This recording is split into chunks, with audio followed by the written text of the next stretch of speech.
Hello friend, કેમ છો? તો સ્વાગત છે આપના એક નવા વિડીયોમાં. તો બધાને પહેલાં ગુડ મોર્નિંગ.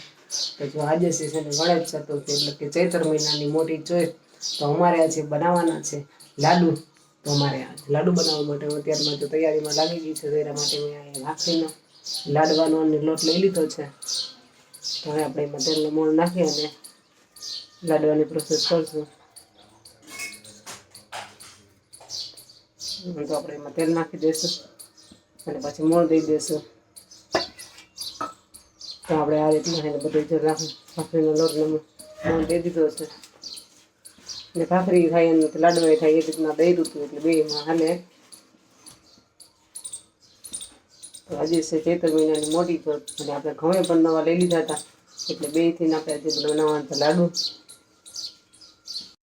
હવે આપણે એમાં જરૂર મુજબ પાણી નાખી દઈશું અને આમાં લોટ બાંધી જશું. તો આ રીતના મુઠ્ઠીયા ભરે ને એવો લોટ બાંધવાનો છે આમાં. તો ચાલો આપણે આ રીતના લોટ બાંધી લીધો છે. સાવ ઢીલો નથી બાંધવાનો, આપણે કઠણ લોટ બાંધવાનો છે. આમ માનમાં આંગળી ખૂચી એવું. તો આપણે એવો લોટ બાંધી લીધો છે. તો હવે આપણે એને બનાવવાના છે મુઠિયા. તો પણ આપણે આ રીતના મુઠિયા બનાવશું. તમે જોઈ શકો છો આ રીતના મુઠિયા બનાવી લીધા છે.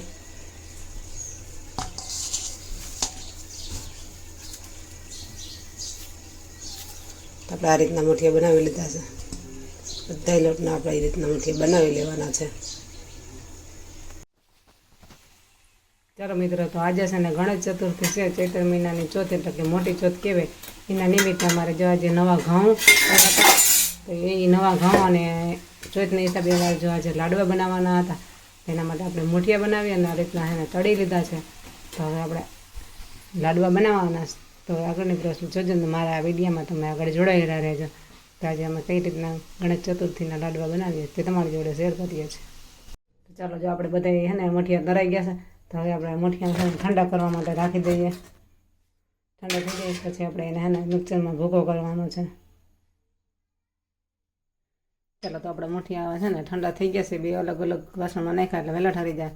તો હવે આપણે આને છે ને આ રીતના દસ્તથી છે ને ભાંગી નાખવાના.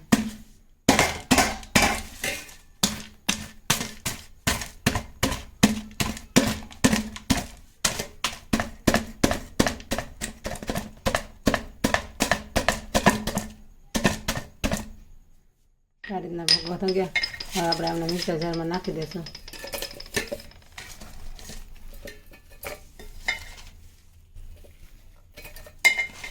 બધા મુઠ્ઠી આ રીતના આપણે મિક્સર જારમાં મૂકી દઈશું.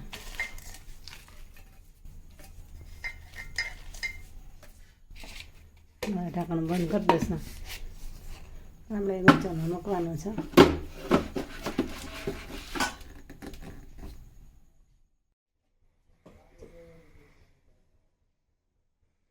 આ રીતના જો ભૂકો થઈ ગયા છે તો આપણે આમાં બદલાવી લઈશું.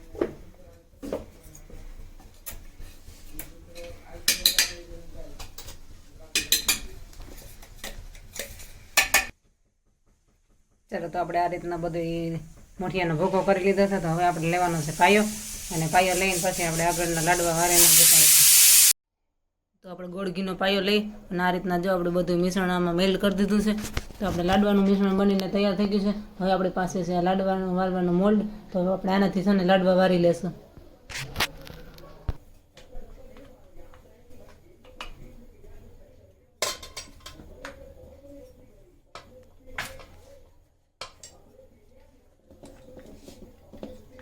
આ રીતના આપણે બધા લાડવા વારી લેવાના છે.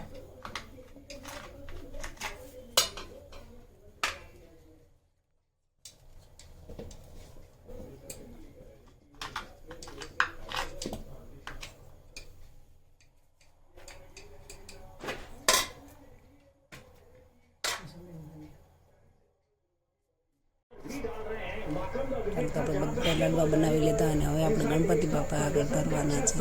તો જો આપણે બાપાને પ્રસાદ પણ ધરી દીધો છે. તો બધાને હેપી ગણેશ ચોથ. ચૈત્ર મહિનાની ચોથ હતી મોટી ચોથ કહેવાય. જય ગણપતિ બાપા.